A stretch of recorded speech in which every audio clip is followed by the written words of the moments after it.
الحمدللہ رب العالمین والصلاة والسلام علی سید الانبیاء والمرسلین اما بعد فاعوذ باللہ من الشیطان الرجیم بسم اللہ الرحمن الرحیم۔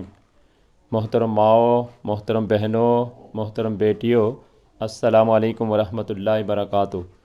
آج کی ویڈیو میں حیض یا مینسس کا بیان کیا جائے گا۔ حیض کا بیان قرآن پاک میں حیض اس قدر اہم ہے کہ اس کا بیان اللہ تبارک و تعالی نے خود قرآن پاک میں کیا ہے۔ چنانچہ ارشاد فرمایا وَيَسْأَلُونَكَ عَنِ الْمَحِيضِ قُلْ هُوَ أَذًى لَا فَاعْتَزِلُوا النِّسَاءَ فِي الْمَحِيضِ وَلَا تَقْرَبُوهُنَّ حَتَّى يَطْهُرْنَ فَإِذَا تَطَهَّرْنَ فَأْتُوهُنَّ من حیث امرکم اللہ۔ سورہ بقرہ آیت نمبر 222۔ ترجمہ: اور تم سے پوچھتے ہیں حیض کا حکم، تم فرماؤ وہ ناپاکی ہے، تو عورتوں سے الگ رہو حیض کے دنوں اور ان سے نزدیکی نہ کرو جب تک پاک نہ ہو لیں، پھر جب پاک ہو جائیں تو ان کے پاس جاؤ جہاں سے تمہیں اللہ عز و جل نے حکم دیا ہے۔ حیض والی اس آیت کا شان نزول: عرب لوگ یہود و مجوس کی طرح حائضہ عورتوں سے کمال درجہ نفرت کرتے تھے۔ ساتھ کھانا پینا، ایک مکان میں رہنا گوارا نہ تھا، بلکہ شدت یہاں تک پہنچ گئی تھی کہ ان کی طرف دیکھنا اور ان سے کلام کرنا بھی حرام سمجھتے تھے۔ اور نصارہ اس کے برعکس حیض کے ایام میں عورتوں کے ساتھ بڑی محبت سے مشغول ہوتے تھے اور اختلاط میں بہت مبالغہ کرتے تھے۔ مسلمانوں نے حضور علیہ السلام سے حیض کا حکم دریافت کیا۔ اس پر مذکورہ آیہ کریمہ نازل ہوئی اور افراط و تفریط کی راہیں چھوڑ کر اعتدال کی تعلیم فرمائی گئی اور بتا دیا گیا کہ حالت حیض میں عورتوں سے مجامعت یعنی صحبت ممنوع ہے۔ حضرت ابو ہریرہ رضی اللہ تعالیٰ عنہ سے روایت ہے کہ رسول اللہ صلی اللہ علیہ وسلم نے ارشاد فرمایا، جو حائضہ عورت سے یا عورت کے دبر پیچھے کے مقام میں جمع کرے یا کاہن نجومی کے پاس جائے تو اس نے کفران کیا۔ اس چیز کا جو محمد صلی اللہ تعالیٰ علیہ وسلم پر اتاری گئی، واضح ہو کہ بحالت حیض جمع کرنا حرام و ناجائز ہے، اور حرام جان کر لیا تو سخت گناہ گار ہوا، توبہ فرض ہے اور اسے حلال جاننا کفر ہے۔ حائضہ کے لیے اجر و ثواب: حضرت عائشہ صدیقہ رضی اللہ تعالیٰ عنہا سے روایت ہے کہ فرماتی ہیں کہ رسول اللہ صلی اللہ تعالی وسلم نے فرمایا کہ کسی عورت کو حیض کا خون جاری نہیں ہوتا مگر وہ حیض اس کے لیے گزشتہ گناہوں کا کفارہ ہو جاتا ہے، اور اگر وہ حائضہ پہلے دن الحمدللہ علی کل حال کہے اور تمام گناہوں کی اللہ تعالیٰ سے بخشش چاہے تو اللہ تعالیٰ اس عورت کے لیے آگ سے آزادی، پل صراط سے گزرنے کا پروانہ، عذاب سے امن لکھتا ہے، اور اس عورت کے لیے اللہ تعالیٰ ہر دن اور رات کے بدلے 40 شہیدوں کا درجہ بلند کرتا ہے، جبکہ حیض میں اللہ تعالیٰ کا ذکر کرنے والی ہو۔ حضرت حسن بصری رحمۃ اللہ تعالیٰ علیہ فرماتے ہیں کہ یہ فضیلت ان نیک عورتوں کے لیے ہے کہ جو امور شرعیہ میں اپنے شوہر کی فرما برداری کرتی ہیں۔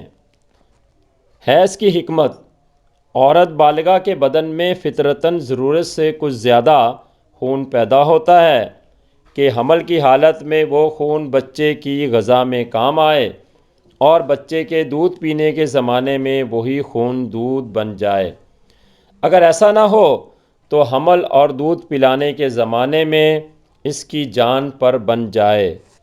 یہی وجہ ہے کہ حمل اور ابتدائے شیر خوارگی میں خون نہیں آتا، اور جس زمانے میں نہ حمل ہو اور نہ دودھ پلانا، تب وہ خون آ کر بدن سے نہ نکلے تو قسم قسم کی بیماریاں پیدا ہو جائیں۔ گویا عورت کو صحیح طریقے پر حیض کا آنا اس کے لیے ایک نعمت ہے۔ حیض کیا ہے؟ بالغہ عورت کے آگے کے مقام سے جو خون عادی طور پر نکلتا ہے اور بیماری یا بچہ پیدا ہونے کے سبب سے نہ ہو تو اسے حیض کہتے ہیں۔ حیض کے رنگ۔ حیض کے 6 رنگ یا کلر ہوتے ہیں۔ نمبر 1 سیاہ، نمبر 2 سرخ، نمبر 3 سبز، نمبر 4 زرد، نمبر 5 گدلا، نمبر 6 مٹیالہ۔ حیض کی مدت۔ حیض کی کم از کم مدت 3 دن اور 3 راتیں یعنی پورے 72 گھنٹے ہیں۔ اگر 1 منٹ بھی کم ہوا تو وہ حیض نہیں بلکہ استحاضہ یعنی بیماری کا خون ہے۔ اور حیض کی زیادہ مدت 10 دن اور 10 راتیں ہیں۔ اگر 10 دن اور 10 رات سے زیادہ خون آیا تو اگر یہ حیض پہلی مرتبہ آیا ہے تو 10 دن تک حیض مانا جائے گا، اور اس کے بعد جو خون آیا وہ استحاضہ ہے۔ اور اگر پہلے عورت کو حیض آ چکے ہیں اور اس کی عادت 10 دن سے کم تھی تو عادت سے جتنے دن زیادہ خون آیا وہ استحاضہ ہے۔ مثال کے طور پر کسی عورت کو ہر مہینے میں 5 دن حیض آنے کی عادت تھی، اب کی مرتبہ 10 دن آیا تو یہ 10 دن حیض کے مانے جائیں گے۔ البتہ اگر 12 دن خون آیا تو عادت والے 5 دن حیض کے مانے جائیں گے اور 7 دن استحاضہ کے۔ اور اگر ایک عادت مقرر نہ تھی بلکہ کسی مہینے 4 دن تو کسی مہینے 7 دن حیض آتا تھا تو پچھلی مرتبہ جتنے دن حیض کے تھے وہی اب بھی حیض کے دن مانے جائیں گے اور باقی استحاضہ کا خون ہوگا۔ حیض کی عمر۔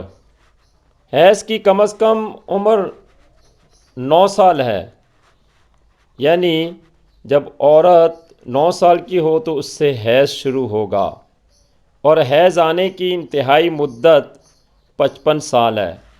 اس عمر والی عورت کو عائسہ یعنی حیض و اولاد سے نا امید ہونے والی کہتے ہیں۔ 9 برس کی عمر سے پہلے عورت کو جو خون آئے وہ حیض نہیں بلکہ استحاضہ ہے۔ یوں ہی 55 سال کی عمر کے بعد جو خون آئے وہ بھی استحاضہ ہے۔ البتہ کسی عورت کو 55 سال کے بعد بھی خالص خون بالکل ایسے ہی رنگ کا آیا جیسا کہ حیض کے زمانے میں پہلے آیا کرتا تھا تو اس کو حیض مانا جائے گا۔ حمل والی عورت کو جو خون آیا وہ حیض نہیں بلکہ استحاضہ ہے۔ 2 حیضوں کے درمیان کا وقفہ 15 دن ہے۔ 2 حیضوں کے درمیان کم سے کم پورے 15 دن کا وقفہ ہونا ضروری ہے، یعنی 2 حیضوں کے درمیان پاک رہنے کی کم سے کم مدت 15 دن ہے اور زیادہ کی کوئی حد نہیں۔ عورت کو چاہیے کہ وہ حیض آنے کی مدت اچھی طرح یاد رکھے، نہیں تو لکھ لے تاکہ بھول کا شائبہ نہ ہو اور شریعت مطہرہ پر احسن طریقے سے عمل کر سکے۔ مدت حیض یاد نہ رکھنے کی صورت میں یا اس کو نہ لکھنے کی صورت میں، بھول جانے کی صورت میں بہت سی پیچیدگیاں پیدا ہو جاتی ہیں۔ اللہ عز و جل سے دعا ہے کہ حیض یا مینسز والے ان سارے مسائل کو سمجھنے کی، ان پر عمل کرنے کی تمام خواتین کو توفیق عطا فرمائے۔ آمین بجاہ النبی الامین صلی اللہ تعالیٰ علیہ وسلم۔ وما علینا الا البلاغ۔